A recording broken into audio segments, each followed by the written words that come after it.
با سهم صاحبکاران محلی در پیروی به اقدام‌های نجیبانه و سازنده اساسگذار صلح و وحدت ملی پیشوای ملت پرزیدنت جمهوری تاجیکستان محترم امامعلی رحمان در مکتب اینترنت جمهوریوی کودکان نابینای شهر حصار بینای خوابگاه نو برای دختران مورد بهره برداری قرار داده شد. بینای خوشتر و زمانوی یک آشیانه بوده از 6 حجره خواب عبارت است و برای 72 نفر دختران پیش بینی شده است. در درآمدگاه خوابگاه جیوان نگاهداری پایافزال نصب گردیده هر یک حجره آن دارای کت‌های خواب و دیگر جهاز ضروری می باشد. در فصل زمستان گرمی تمام حجره ها طریق نقطه مخصوص گرمیدهی تامین کرده می شود.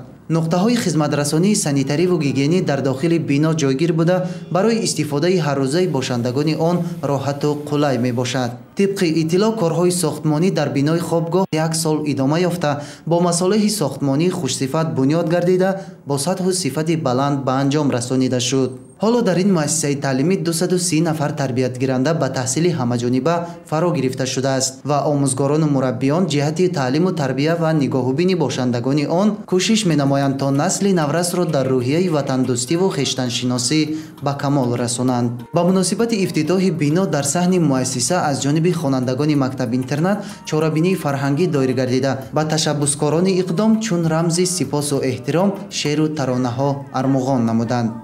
در پرتو سیاست خردمندانه و عاقلانه سرور کشور امروز در جمهوری یافت میشوند اشخاص وطن دوست، شخصان خیرخواه، اهل همت که برای آبادانی وطن، برای پیشرفت نمای کشور عزیزمان سهمگذار هستند.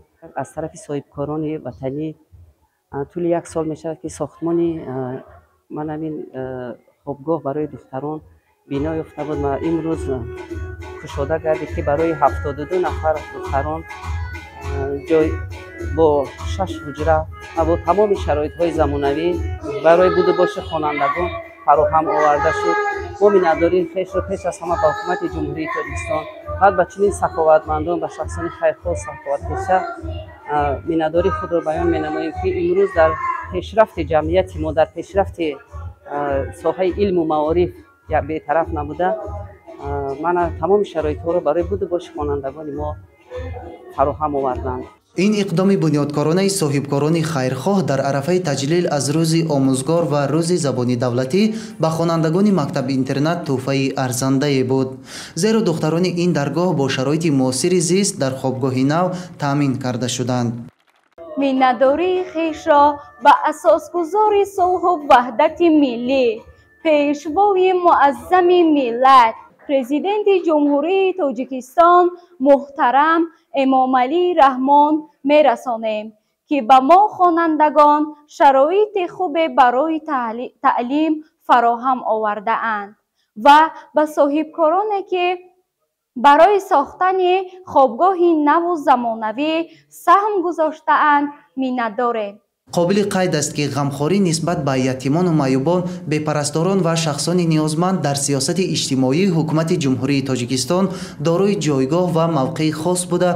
برای بهتر نمودن شرایط تحصیل و کار و زندگی آنها پیوسته تدبیرهای سودمند و ثمره بخش اندیشیده می شود. همزمان در دایره تجلیل روز آموزگار به خاطر ارجگذاری و پاس داشتن نام نیک گذشتگان مؤسسه تحصیلات میانه عمومی رقم 26 واقع در دهه گلخانه شهر حصار به نام شادروان خلیل میرزایف نامگذاری شد. خلیل میرزایف در طول عمر خویش فعالیتش را از آموزگار عادی آغاز نموده مدت 18 سال به حیث مدیر شعبه معارف شهر کار کرده است. در چاره‌بینی رهبریت شهر ادیبان، آموزگاران و خوانندگان و پیوندان شادروان خلیل میرزایف اشتراک و سخنرانی نموده از حیات و فعالیت استاد خاطرات خویش را به نیکی یادآور شدند. فریدون سبحان، صدرالدین ابراهیم، شهر حصار، اخبار.